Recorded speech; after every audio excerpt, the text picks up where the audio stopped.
une, ce dimanche 30 octobre, les Ivoiriens décident si oui ou non ils veulent passer à une troisième république. Depuis 8 heures ce matin, ils sont 6,31 millions attendus aux urnes. Ils doivent mettre dans l'urne soit un bulletin vert pour le oui ou un bulletin rouge pour le non. Le point complet dans ce journal.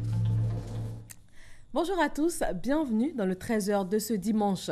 Nous sommes le 30 octobre, jour de vote ici en Côte d'Ivoire. Plus de 6 millions d'Ivoiriens sont appelés à voter oui ou non, à se prononcer pour ou contre une troisième constitution. Le premier citoyen ivoirien, le chef de l'État, père de ce projet de nouvelle constitution, a voté ce matin. C'était au lycée Sainte-Marie de la commune de Cocody. Vijanaïma. Ce dimanche 30 octobre, jour tant attendu du vote référendaire, le président de la République, à l'image de tous ses concitoyens, devait se rendre aux urnes. Avant d'aller accomplir ce devoir citoyen, le président de la République a eu une nouvelle fois des mots à l'endroit de ses compatriotes. C'est un droit. Vous savez, dans beaucoup de pays, même en France, aux États-Unis, beaucoup de populations n'avaient pas le droit de vote il y a un demi-siècle. Bon, en Côte d'Ivoire, nous avons ce droit depuis l'indépendance. Et de 21 ans, nous sommes revenus à 18 ans, la baissé à 18 ans. C'est-à-dire que nous voulons que la jeunesse soit partie prenante dans ce processus. Donc j'invite tous les citoyens à aller voter aujourd'hui. C'est un jour historique, c'est un jour important. Il s'agit de bâtir les fondations de la Côte d'Ivoire moderne. Il était 11h02 quand son cortège est arrivé dans la cour du lycée Sainte-Marie. Accompagné de son épouse, le président de la République s'est rendu au bureau de vote numéro 6 sous les objectifs d'une nuée de caméras et d'appareils photo.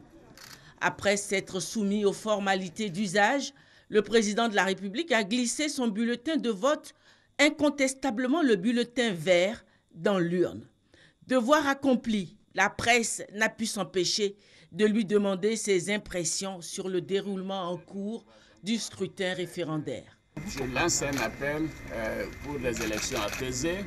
La police fait son travail, mais avec dextérité, éviter la violence. Et c'est vraiment, on peut voter oui ou on peut voter non.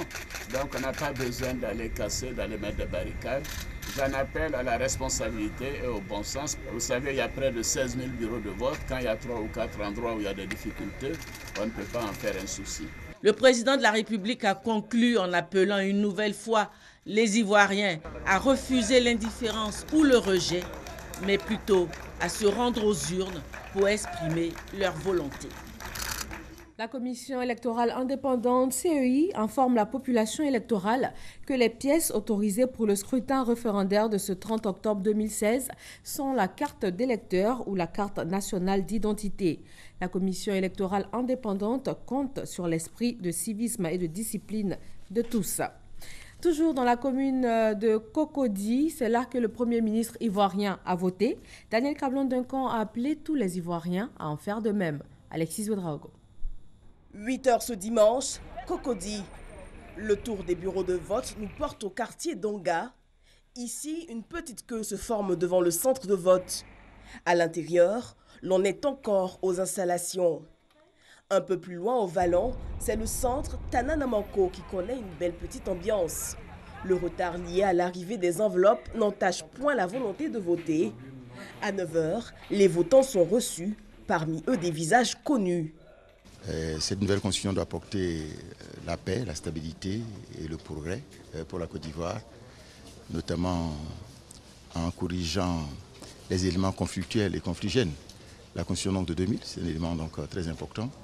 Je pense permet à la Côte d'Ivoire d'avoir donc les pieds dans la tradition et la tête dans la modernité. C'est la loi fondamentale, c'est l'avenir de la Côte d'Ivoire. Et cette constitution, c'est pour la paix. Nul doute que ce vote sera massif et permettra à la Troisième République de faire redécoller la Côte d'Ivoire sur des fonds baptismaux solides avec des fondamentaux qui permettront au pays de garder le cap. C'est un devoir pour nous de donner à notre pays une constitution qui anticipe tout ce que l'Ivoirien peut souhaiter aujourd'hui, demain et sur plusieurs années. Une constitution est un acte fondateur d'un pays et chaque Ivoirien et chaque Ivoirienne doit pouvoir venir s'exprimer.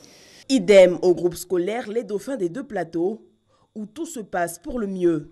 N'eût été le retard de la livraison des enveloppes, sinon si les enveloppes étaient venues à temps, on aurait dû commencer pratiquement à 8 h comme prévu. Les populations ils viennent manifester leur mécontentement, chose qui est normale, parce qu'ils disent que l'opération est prévue pour 8 h et dès 6 h, il y a certains électeurs qui se présentent et jusqu'à 9 h, 10 h, on n'a pas encore commencé. Donc d'une part, je les comprends, mais à notre niveau, on essaie de les calmer. Pour l'heure, sur Cocody, aucun incident signalé. Les bureaux fermeront leurs portes à 18 h. À Niamey, à 10 km d'Abidjan, les bureaux de vote ont effectivement ouvert ce matin. Dans cette sous-préfecture incluse dans le district d'Abidjan, la population est estimée à 146 000 habitants. Les Ivoiriens se rendent dans les urnes dans le calme. Et sur place, nous retrouvons Gabriel Zani qui suit depuis ce matin l'évolution du vote. Gabriel Zani, bonjour. Bonjour Fatou. Alors, à la mi-journée, est-ce que nous avons déjà une petite idée du taux de participation à Niamey? Bien, à Niamey, nous sommes arrivés aux environs de 11 h et je me trouve actuellement dans le groupe scolaire RAN 1 et RAN 2 de la municipalité au groupe scolaire de la paix que nous avons pu visiter. Effectivement, les électeurs se rendent aux urnes dans le calme. L'ambiance est plutôt très tranquille ici. La tension est très tranquille. Les électeurs viennent progressivement par vagues successives. Ils viennent voter malgré la pluie qui s'est abattue sur la commune il y a à peine 30 minutes. Donc, il n'y a rien d'anormal à signaler. Tout se passe très bien. Le scrutin se déroule normalement, malgré, comme je l'ai dit, toute la pluie qui s'est abattue sur cette communauté il y a à peine 30 minutes. Une pluie qui aurait pu empêcher ou décourager les électeurs de venir voter. Mais ils n'ont pas été découragés, ils sont bien là. Le vote se passe tranquillement.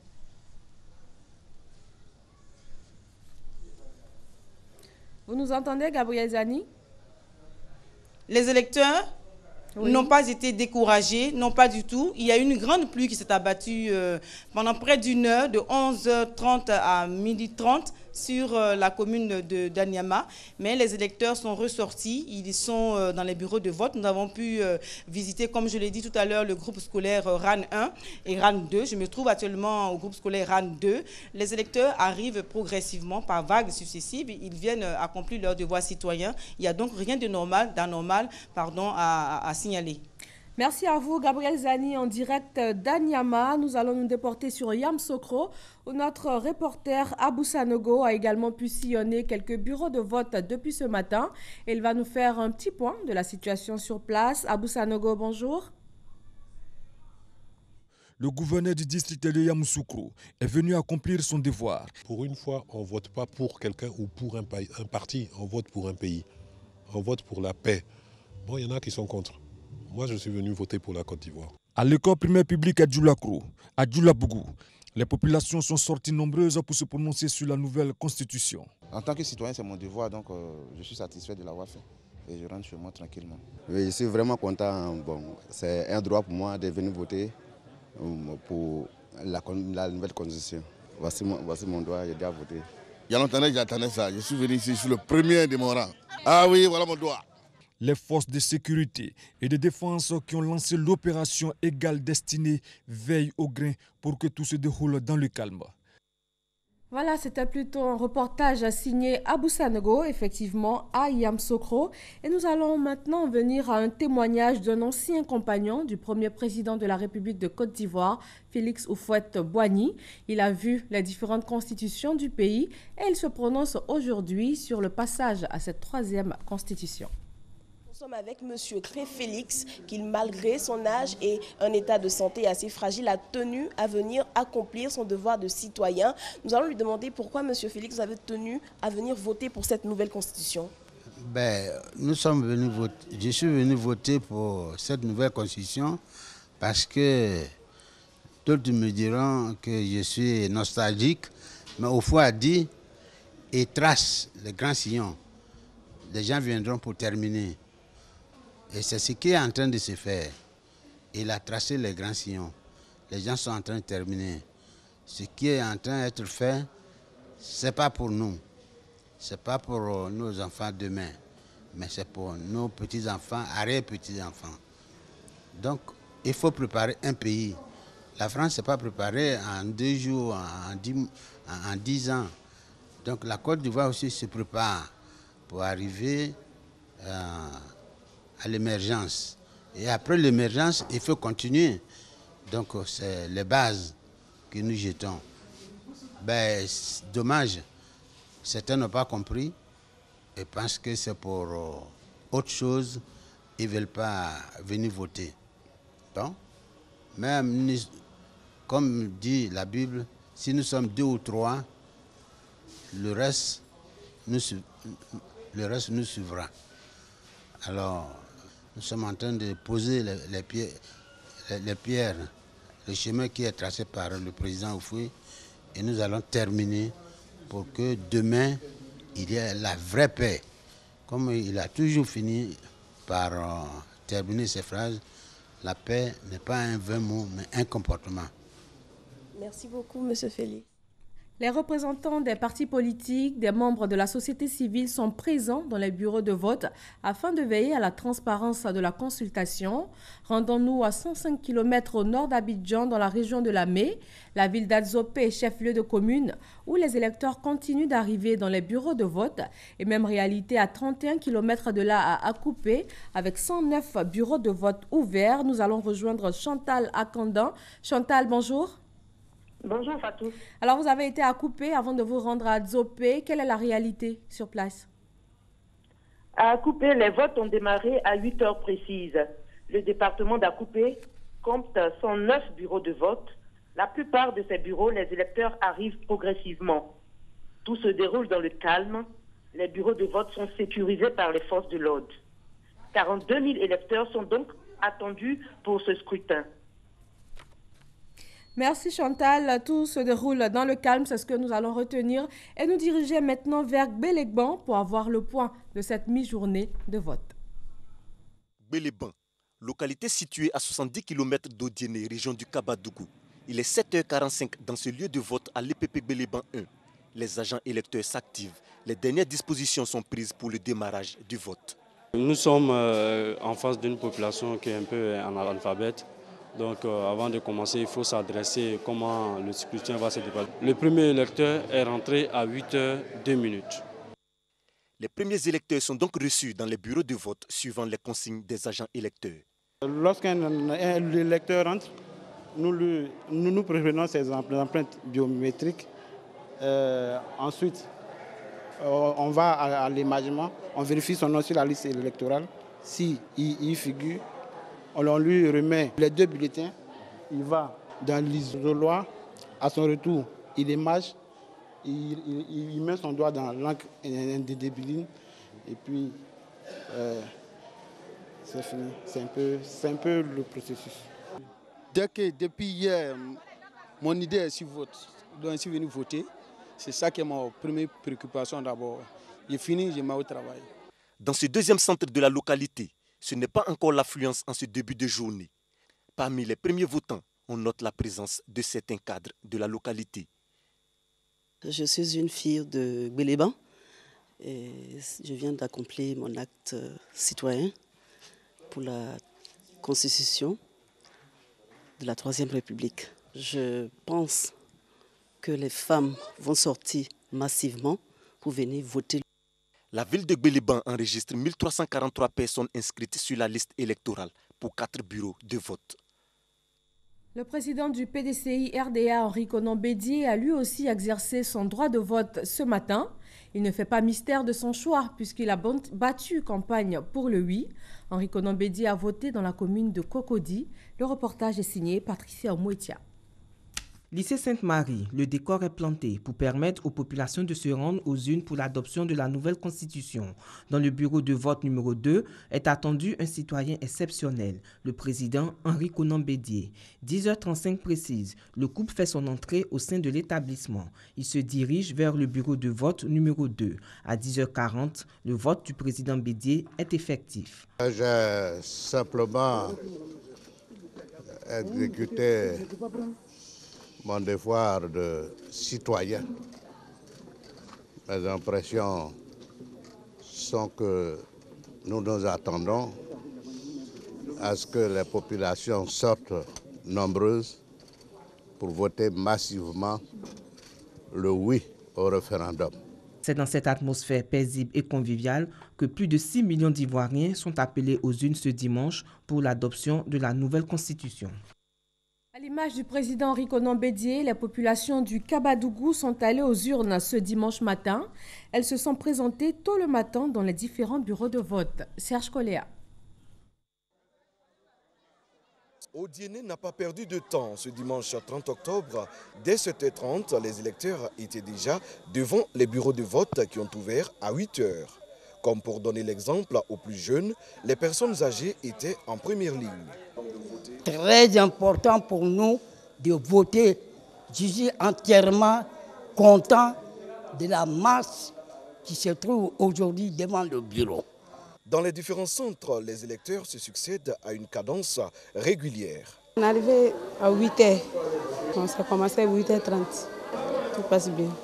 Tout le monde est là. La population du Denguélé, du Kabadougou est consciente du vote de ce matin. Aujourd'hui, nous sommes dans l'obligation d'accomplir notre devoir et droit de citoyenneté. C'est ce qui me motive à être présent dans les bureaux de vote. La superviseuse de la CEI, après avoir lancé le vote, a dit sa satisfaction. Pour le ministre Gaoussou, l'enjeu pour ce scrutin référendaire dans le district du Kabadougou, c'est de battre le record de participation des précédentes consultations. Je suis heureux de constater depuis ce matin à 8h que partout au niveau du Denguélé, il y a de l'affluence. Nous tenons à faire en sorte qu'on soit toujours classé premier au niveau des votes et au niveau de ces référendums, tant au niveau du suffrage exprimé qu'au niveau du taux de participation. Aucun incident majeur à souligner, mis à part quelques incompréhensions, comme dans ce centre. Quelques petits problèmes liés au matériel de vote ont été signalés, mais vite résolus pour permettre le bon déroulement du vote. Heure butoir pour la fin de ce scrutin, 18h, comme indiqué par la superviseuse du Kabadougou. 18h donc sur l'ensemble du territoire national, un bulletin vert pour le oui ou un bulletin rouge pour le non. À Gagnoa, dans la région du Gord, des incidents ont été enregistrés ce matin dans certains bureaux de vote, mais la situation s'est maintenant normalisée. Le vote est en cours, les bureaux sont également ouverts à Divo, à 85 km plus loin. Le vote se déroule paisiblement. Nous allons y rejoindre Noël Niagno. Noël Niagno, bonjour. Bonjour, Fatou. Noël Niagno, est-ce que le calme est effectivement revenu partout à Gagnoa après les incidents qui ont eu lieu ce matin? Alors, je vais certainement te dire que ce n'est pas... C'est plutôt un pic qui est survenu parce que Gagnoa est encore... si on fait le point au plan national, Gagnoa marque une différence. Parce qu'à Garayo, la tension est encore vive, tout comme à Babré. Et puis, on enregistre environ une vingtaine de bureaux de vote qui sont hors d'usage, et puis 10 lieux de vote qui ont été perturbés. Cela représente à peu près combien de pourcents sur Gagnoa? Non, si on a 456 lieux de vote, 714 bureaux de vote, pour une vingtaine, je pense que la situation n'est pas aussi alarmante que cela, mais Gagnoa marque une tache noire si on doit essayer de faire le point, on peut tenir que Gagnoa n'est pas aussi calme que ça. D'accord, Noël Niagno, à part ces endroits que vous venez d'évoquer, est-ce que les citoyens peuvent voter? Est-ce qu'elles ont accès au bureau de vote dans les endroits qui sont assez calmes? Oui, à Diladougou, précisément, on vote correctement, tout comme dans les autres quartiers de la commune, parce que dans la commune, il n'y a que 10 lieux de vote qui ont été perturbés, le reste, on vote correctement. Je vous fais signaler qu'à Papekou, où devrait voter le ministre des Eaux et Forêts, M. Dakouri, lui, le bureau de vote ne fonctionne pas, donc il ne pourra pas exercer son droit civique. Merci Noël Nyagno, merci de continuer de suivre la situation à Gagnoa pour nous. Et nous allons quitter le Go pour la capitale économique ivoirienne, direction la commune de Treichville, avec Francis Boifo qui nous fait un point sur place. Treichville, ce dimanche. La commune est calme et les populations votent dans la sérénité. Voter, un geste simple mais plein de sens que les habitants de la commune de Marcory s'emploient à faire dans les bureaux. Il me doit de venir voter ce que je veux et j'ai voté. Je suis contente. Tout se passe bien, confient les agents de la commission électorale indépendante CEI du plateau à notre équipe de reportage. Des dispositions ont été prises pour permettre à tous les électeurs d'accomplir leur devoir civique. Certains électeurs se posent la question de savoir s'ils peuvent effectivement voter malgré le fait qu'ils n'ont pas les cartes d'électeurs. Mais nous avons reçu des instructions pour informer les électeurs de ce que, malgré l'absence de leur carte d'électeur, s'ils ont la carte nationale d'identité, ils peuvent se faire identifier avec l'appareil que nous avons voté. Ouvert à 8 h, les bureaux de vote referment à 18 h, conformément aux recommandations de la CEI. Abobo, zone nord d'Abidjan, c'est l'une des communes les plus peuplées du district, avec environ 1 500 000 habitants. Le premier responsable de la commune a accompli son devoir civique. Nous l'écoutons. Vous savez, la population d'Abobo adhère au projet de constitution. Elle sort massivement ce matin pour donner à cette constitution un appui massif en termes de participation et de scrutin. Pour Abobo, c'est comme si nous nous joignions au reste de la Côte d'Ivoire pour inoculer à notre pays un vaccin puissant contre le coup d'État, contre la discrimination entre les Ivoiriens, contre le sous-emploi des jeunes et contre la discrimination contre les femmes. Ainsi, nous allons donner à notre pays une constitution de paix, de stabilité et de développement. C'est ça le sens du vote de ce matin, ici à Abobo. Vous allez voir qu'Abobo, forte de sa grande population électorale, va donner au président Ouattara le plus grand nombre de voix d'abord et lui donnera un taux de participation confortable. Adama Tunkara, maire de la commune d'Abobo, direction Zouangnian, cette ville de l'ouest de la Côte d'Ivoire, préfecture dans la région des 18 montagnes, est rigorée hier pour cette journée de vote. À Zongne, localité située à 100 km de Mans, le scrutin s'est déroulé dans le calme. Les populations sont allées accomplir ce devoir citoyen, celui d'accepter ou non que la Côte d'Ivoire se dote d'une nouvelle constitution. On veut toujours la paix en Côte d'Ivoire. C'est pourquoi on vient voter comme ça, pour que la paix règne. C'est un acte citoyen. Le scrutin qui a lieu aujourd'hui est un scrutin particulier. C'est pour cela qu'autour du président de la République, nous nous sommes mobilisés pour expliquer à l'ensemble de nos compatriotes l'importance d'aller donc voter. Il s'agit de donner un acte de naissance renouvelé à notre pays. Tous les électeurs n'ont pas eu la même chance. Certains ont été refoulés. C'est le cas de Dame Madeleine Bakeu qui ne pourra pas voter pour ce référendum. J'ai perdu ma carte matin. Depuis matin, j'ai commencé à chercher, fouiller les choses, je n'ai pas vu. Sinon, j'ai l'habitude de voter ici.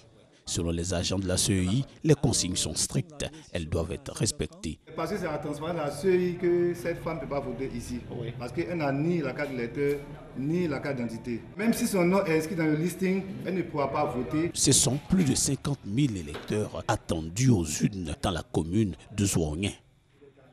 Les équipes de la RTI sont déployées sur l'ensemble du territoire national. Au cours de cette journée, nous allons joindre nos différents correspondants et envoyés spéciaux pour connaître au fur et à mesure le déroulement de ce référendum constitutionnel.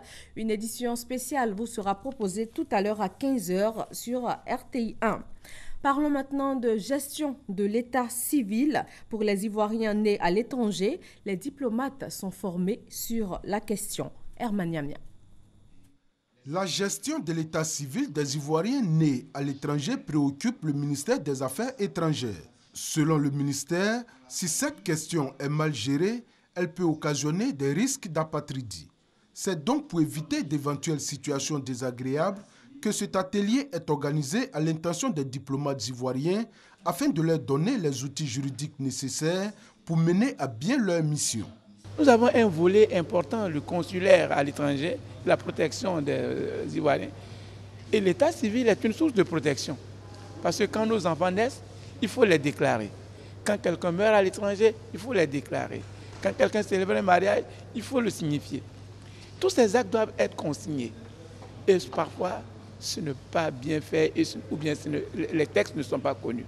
Cet atelier initié par le Sahara, le service d'aide et d'assistance aux réfugiés et apatrides, bénéficie du soutien du Haut Commissariat des Nations Unies pour les réfugiés. Si les individus n'ont pas été déclarés, s'ils n'arrivent pas à prouver leur filiation parce que les documents d'état civil ont été détruits, il serait difficile pour ces individus de prouver leur nationalité quand même ils ont été réfugiés ivoiriens à l'extérieur. Le HCR, à ce jour, nous estimons à près de plus de 100 000 personnes qui sont rentrées de façon spontanée.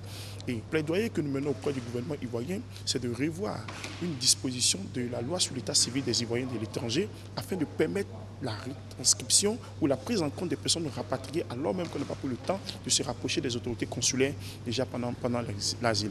À l'issue de la formation, les participants doivent être capables d'identifier les éléments d'authentification et de vérifier l'authenticité des actes de l'état civil ivoirien, de reproduire un fait d'état civil concernant un réfugié, un apatride ou un bénéficiaire de la protection subsidiaire. Dans le domaine agricole, le changement climatique, la déforestation et les bonnes pratiques agricoles pour une agriculture durable au cœur de la 6e édition de la JAVA, Journée nationale de valorisation de l'agriculture, des ressources animales et halieutiques. San Pedro, la capitale économique du Sud-Ouest, a concentré sur 3 jours des politiques, des spécialistes autour de l'agriculture, la colonne vertébrale de l'économie ivoirienne. Noël Niagno. San Pedro, la deuxième porte océane de la Côte d'Ivoire, doublement honorée à l'occasion de la 6e édition des Journées nationales de valorisation de l'agriculture, des ressources animales et halieutiques, JNVA 2016. Un parterre de personnalités de haut rang avec à leur tête Soro Guillaume, président de l'Assemblée nationale, parrain de l'édition.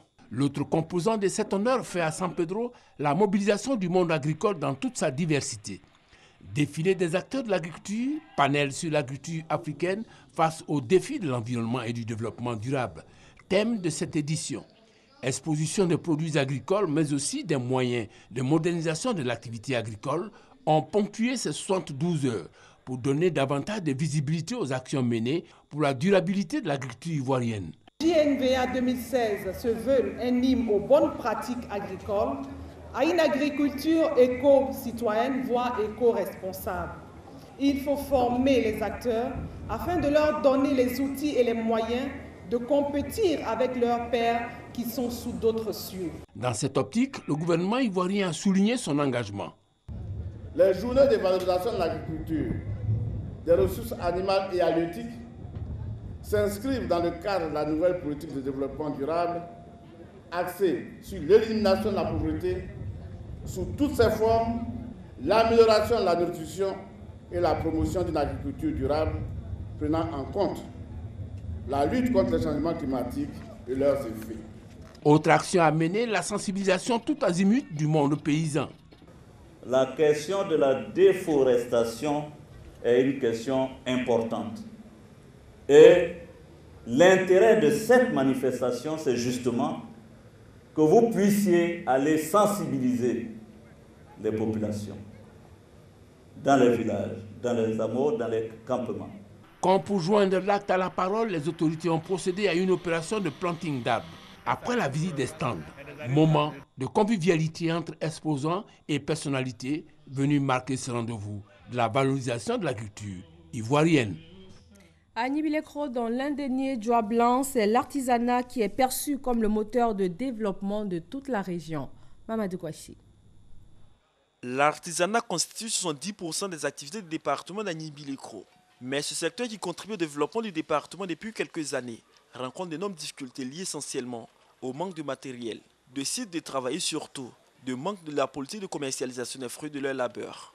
Malgré tout, de nombreux jeunes déscolarisés continuent d'embrasser les métiers de ces secteurs qui sont entre autres la mécanique automoto, la tôlerie, la couture et la coiffure. Ils rêvent tous d'un avenir meilleur dans ce secteur, mais déjà, leurs mérites sont récompensés. Une journée dédiée aux artisans du département d'Anibilekro est initiée. Une manière de leur dire qu'ils ont de la valeur à nos yeux. Cela, nous avons voulu démontrer aux jeunes couturiers, aux jeunes menuisiers, aux jeunes maçons, etc., pour leur dire que vous aussi, à votre niveau, il faut être émergent parce que c'est ensemble que nous allons aller vers 2020 pour un développement sûr. Au cours de cette journée, c'est une centaine de jeunes artisans qui a vu ses efforts récompensés.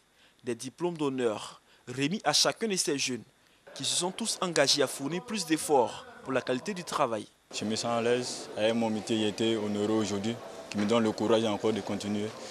Oui, ça nourrit son homme, j'ai ma famille, j'ai fait tout dedans, donc le métier nourrit son homme. Le ministre en charge de l'entrepreneuriat et de l'artisanat a salué l'esprit de créativité des jeunes d'Agnibi-le-Cros. Ansoumana Moutaï a parlé des dispositions prises par le gouvernement pour la promotion des activités de l'artisanat. C'est plus de 280 secteurs d'activité, branches d'activité. Donc nous allons voir ces activités qui peuvent vivre ensemble, qui peuvent être dans un même espace.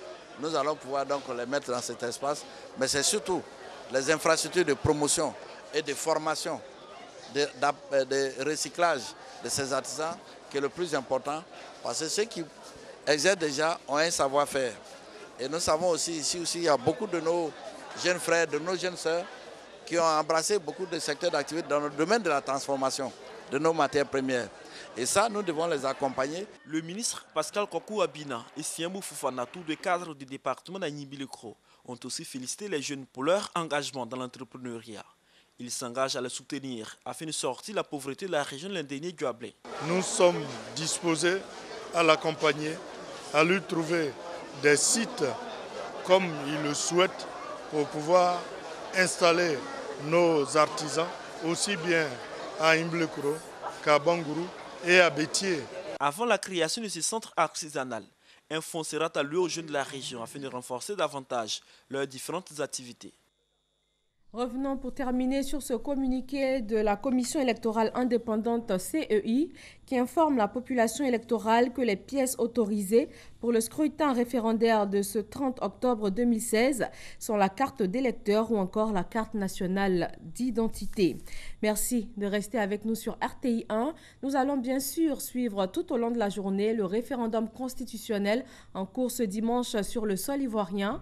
Plus de 6 millions d'électeurs sont appelés aux urnes. Les bureaux de vote sont ouverts partout dans le pays jusqu'à 18h. Nous revenons à 15h pour une édition spéciale. Très bon dimanche à tous.